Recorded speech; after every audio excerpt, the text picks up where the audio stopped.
శ్రావణ మంగళ గౌరీ వ్రతం ఎంతో శక్తివంతమైన పూజ. స్త్రీలకు సుమంగళీ ప్రాప్తి. ఆగస్ట్ 5 నుండి శ్రావణమాసం ప్రారంభమవుతుంది. ఇక ఈ శ్రావణ మాసంలో ముందుగా ఆచరించవలసిన వ్రతములలో మొదటిది ఈ మంగళగౌరీ వ్రతం. శ్రావణ మాసంలోని మంగళవారం నాడు మంగళగౌరీ వ్రతాన్ని జరుపుకుంటారు.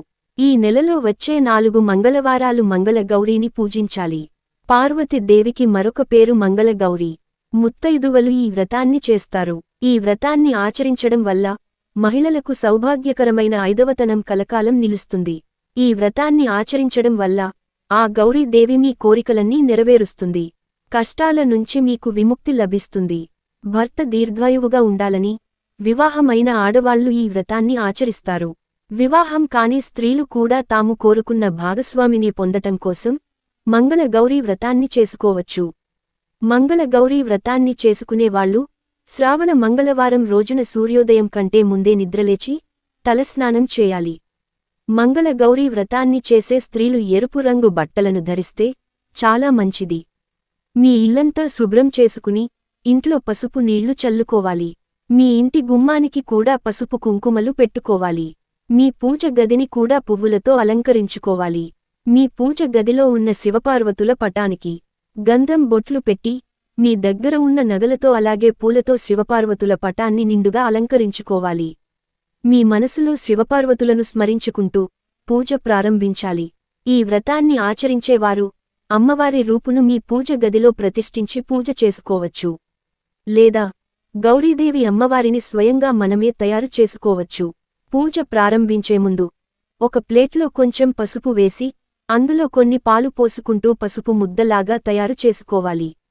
ఈ పసుపు ముద్దతో ఒక చిన్న గౌరీదేవిని తయారు చేసుకోవాలి. ఇలా గౌరీదేవిని తయారు చేసుకున్నాక మీ పూజ గదిలో ఒక ఎర్రటి వస్త్రం వేసి దానిమీద ఒక 2 తమలపాకులు పెట్టి ఆ తమలపాకుల మీద గౌరీదేవిని ప్రతిష్ఠించాలి. తర్వాత గౌరీ అమ్మవారికి కుంకుమ బొట్టు పెట్టి అక్షింతలు అలాగే పువ్వులు వేసి నమస్కారం చేసుకోవాలి. గౌరీదేవి ముందు బియ్యపిండితో తయారు చేసిన దీపాలను వెలిగించాలి. ఈ పిండి దీపాలు ఎలా తయారు చేసుకోవాలంటే కొంచెం బియ్యపిండిని తీసుకుని అందులో కొన్ని నీళ్లు పోసి ముద్దలాగా తయారుచేసి 5 బియ్యపిండి దీపాలను తయారు చేసుకోండి.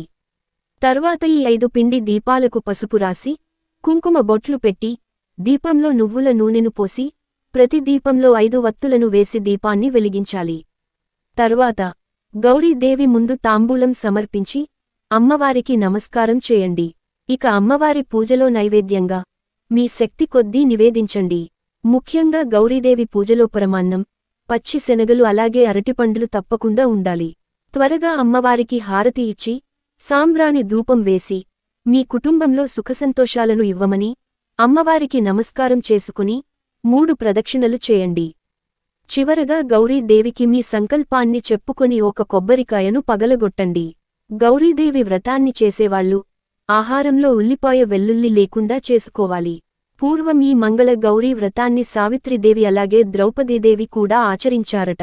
తొలిసారిగా ఈ వ్రతాన్ని ఆచరించే స్త్రీలు మీరు వ్రతం చేసేటప్పుడు మీ పక్కనే మీ తల్లిని ఉంచుకుని ఈ వ్రతాన్ని ఆచరిస్తే చాలా మంచిది. అలాగే తొలి వాయనాన్ని కూడా మీ తల్లికి ఇస్తే ఇంకా మంచిది. తల్లి లేని పక్షంలో మీ అత్తకి గాని ఇతర ముత్తైదువులకు వాయనం ఇవ్వాలి. మంగళ గౌరీ వ్రతాన్ని ఆచరించడానికి ముందు రోజున అలాగే వ్రతం చేసే రోజున భాగస్వామితో కలయికలో పాల్గొనకూడదు. ఈ వ్రతానికి 5 ముత్తైదువులను మీ ఇంటికి పిలిచి వాయనం ఇవ్వాలి. ముఖ్యంగా మహిళలు గుర్తుంచుకోవాల్సింది ఏమిటంటే ముత్తైదువులకు వాయనం ఇచ్చేటప్పుడు పసుపు కుంకుమలను ఇవ్వకూడదు. ఎందుకంటే సౌభాగ్యం కోసం వ్రతం చేస్తున్నప్పుడు పసుపు కుంకుమలు ఇవ్వడం శుభప్రదం కాదని పండితులు చెబుతున్నారు. పసుపు కుంకుమలతో ముత్తైదువుకి బొట్టు పెట్టొచ్చు కాని ముత్తైదువుల చేతికి మాత్రం పసుపు కుంకుమలో ఇవ్వకూడదు. ముత్తైదువులకు వాయనం ఇచ్చేటప్పుడు పూలు, అరటిపండ్లు, గాజులు, ఎర్రటి రవిక వస్త్రం అలాగే పచ్చి శనగలు తప్పకుండా ఉండాలి. ఈ వ్రతాన్ని ఆచరించిన స్త్రీలు మంగళగౌరీ వ్రత కథను ఖచ్చితంగా వినాలి. లేకపోతే మీరు చేసిన ఈ వ్రతమీ అసంపూర్ణంగా పరిగణించబడుతుంది. కాబట్టి మంగళగౌరీ ధరించే స్త్రీలు ఒకసారి కథను వినేయండి. ధర్మపాలుడు అనే ఒక వ్యాపారి ఉండేవాడు. ఇతను మహాశివుని భక్తుడు. ఇతనికి కోట్ల సంపదలు ఉన్నాయి.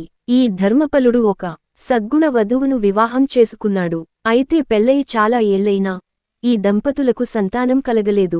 ఒకరోజు ధర్మపలుడికి తన భార్య పిల్లల విషయంలో ఎవరైనా పండితుడిని సంప్రదించమని ఒక సలహా ఇచ్చింది. భార్య సలహా ప్రకారం ధర్మపాలుడు ఒక ప్రసిద్ధుడైన పండితుడి వద్దకు వెళ్లి అతనిని కలిశాడు. అప్పుడు ఆ పండితుడు ధర్మపాలుడితో శివపార్వతులను పూజించమని సలహా ఇచ్చారు. తరువాత ఈ దంపతులిద్దరు నియమ నిష్టలతో భక్తి శ్రద్ధలతో శివపార్వతులను పూజించారు. వీరి భక్తికి సంతోషించిన పార్వతీదేవి ఒకరోజు ప్రత్యక్షమై ధర్మపాలుడి భార్యతో, ఓ దేవీ, నీ భక్తికి నేను చాలా సంతోషిస్తున్నాను. నువ్వు ఏ వరం అడగాలనుకుంటున్నావో అడగండి. నీ కోరిక ఖచ్చితంగా నెరవేరుతుందని పార్వతీదేవి మాట ఇచ్చింది. అప్పుడు ధర్మపాలుడి భార్య తనకు సంతానయోగం ఇవ్వమని, బిడ్డను వరంగా ఇవ్వమని పార్వతీదేవిని కోరుకుంది. దీంతో పార్వతీదేవి తన భక్తురాలి కోరిక తీరుస్తూ తదాస్తు సుపుత్ర ప్రాప్తిరస్తు అని దీవించింది. అయితే ఆ సంతానం అల్పాయుష్కుడు. పార్వతీదేవి వరంతో ధర్మపాలుడి భార్య 1 సంవత్సరం తరువాత ఒక కొడుకుకు జన్మనిచ్చింది. కొడుకు పేరు పెట్టే సమయంలో ఆ శిశువు తక్కువ ఆయుష్షు కలవాడని పండితులు చెప్పారు. అయితే దీనికి పరిహారంగా మంగళగౌరీ వ్రతాన్ని ఆచరించే అమ్మాయిని ఇచ్చి ఈ కుమారుడిని వివాహం చేయమని దంపతులకు సలహా ఇచ్చారు. జ్యోతిష్యుడు చెప్పినట్లుగానే మంగళగౌరీ వ్రతాన్ని నిమనిష్టలతో ఆచరించే అమ్మాయిని చూసి తమ కొడుకు వివాహం జరిపించారు. ఆ యువతి సౌభాగ్య రేఖతో ఈ ధర్మపాలుడి కొడుకు అపమృత్యు దోషం నుంచి బయటపడి చిరంజీవిగా తన భార్యతో కలిసి జీవించాడు. ఇంతటి శక్తి మంగళగౌరీ వ్రతానికి ఉంటుంది. ఈ వ్రతాన్ని ఆచరించిన వారికి శివయ్య వంటి భర్తను ఇవ్వాలని మనం పార్వతీదేవిని కోరుకుంటాము. ఈ వీడియో మీకు నచ్చితే లైక్ చేసి మా ఛానల్ని సబ్స్క్రైబ్ చేసుకుని మమ్మల్ని సపోర్ట్ చేయండి.